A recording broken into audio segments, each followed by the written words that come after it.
with regards to the fact that Islam was spread by the sword, this is a historical fact. However, before we start pointing fingers at who exactly spread Islam by the sword, we need to take a look at the early emergence, the early years of Islam, where it began to emerge within Arabia. When taking a look at the first years of Islam, Islam was a minority religion. We're looking at an entire decade of the preaching of Prophet Muhammad. He only managed to gather less than 20 people to believe in him, and the majority of them were only from his own household and family members.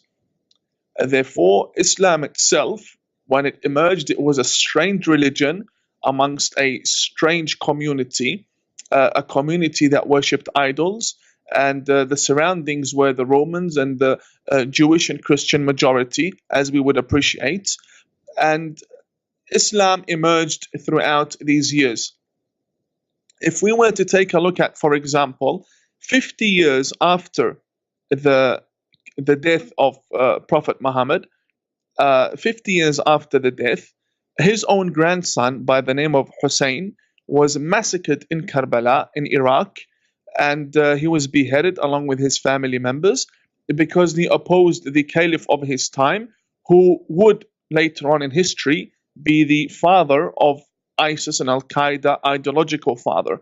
Now, coming to this very fact, Hussein's army was only made up of 72 people. So that shows you that throughout the entire battles of Islam, why I mention battles is because that's how you know how many Muslims were present. You take a look at the statistics that tell you how many soldiers fought alongside the Prophet in defending Mecca or Medina or so on. The battles of the Prophet Muhammad, the largest amount of people that we have ranges between 300 to 500 people during his time. So it was a very small group of Muslims that were living in oppression during the time of Prophet Muhammad himself. However, after Prophet Muhammad was killed, and according to our evidences, he was actually murdered by his own companions and by his own wife, one of his wives, we have evidences that state the caliphs themselves are the ones that spread Islam to Indonesia, to Asia, to Europe, all the way to Africa, because Islam didn't spread all the way to Africa during the time of Prophet Muhammad. It didn't. It expanded around the world during the caliphs, Abu Bakr, Umar, and Uthman. And we need to admit, and also Ali ibn Abi Talib, who is considered the fourth caliph by the majority of the Muslims, Islam spread under his rule for only 5 years, and then he was killed as well. The Muslims killed him as well. So for 5 years, Ali ibn Abi Talib ruled what would now be geographically 50 countries, including Pakistan and so on, India, parts of India, Pakistan, Azerbaijan, Iran, all these areas, including Bahrain. We're looking at 5 years, and there's not much you can do in 5 years. That's like one term for one prime minister. It doesn't really do much. But the actual long caliphates that took place after the Prophet Muhammad's death, peace be upon him and his family, we have this big problem of caliphs that changed. Why do I say by the sword?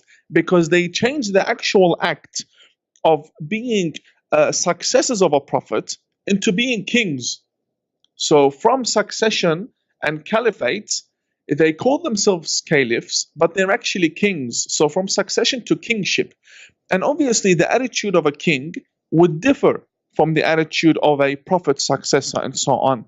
And with politics involved and lots of business and economical crisis and revenge, and also the main culture of the Arabs and how they dealt with things, and religion was a new thing to them. They were more cultural people rather than religious.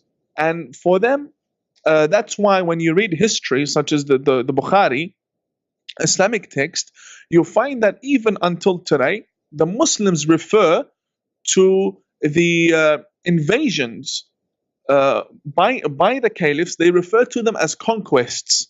whereby in political science it's actually colonization, it's invasion. It's exactly what Israel, so-called according to them, came and did to the Palestinians. So why would you have a problem with Israel doing that to the Palestinians if you did that to half of the globe? It just doesn't make sense. And the fact that the Islam was spread by the sword means there was bloodshed, and we cannot deny that there was bloodshed. And this attitude of spreading Islam by the sword didn't happen at a specific point of time and then stop. No, it's still continuing. Every time there's a caliphate, it happens again. And ISIS is the best example for that.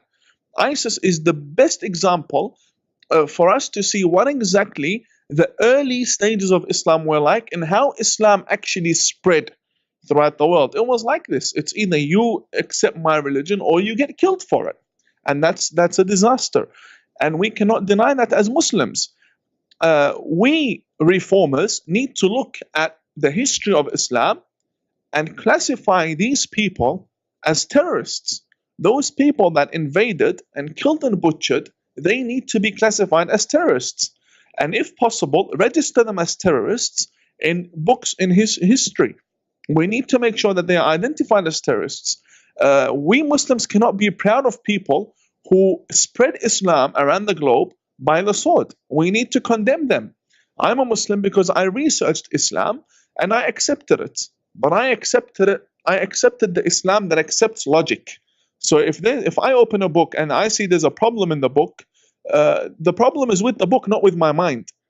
We need to make sure that we accept a religion, whether it be Christianity, Judaism, or Islam, that sits with logic and sits with common sense, what we all understand to be common belief of what is good, the shared values between human beings. These are the matters that will allow the human race to advance. This is number one. Secondly, with regards to the scriptures containing teachings that teach beheadings of other religions, yes, this isn't something that I am making up. These are facts.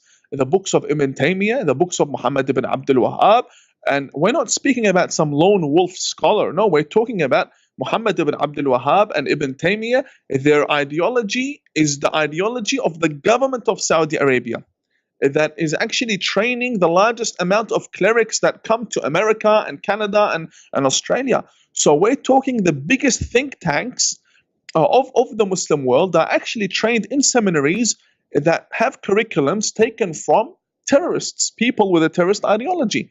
And this is in our books. And the sad part is, in our universities and in our schools, these books are seen as sources and they're placed within the libraries as main sources for Islam.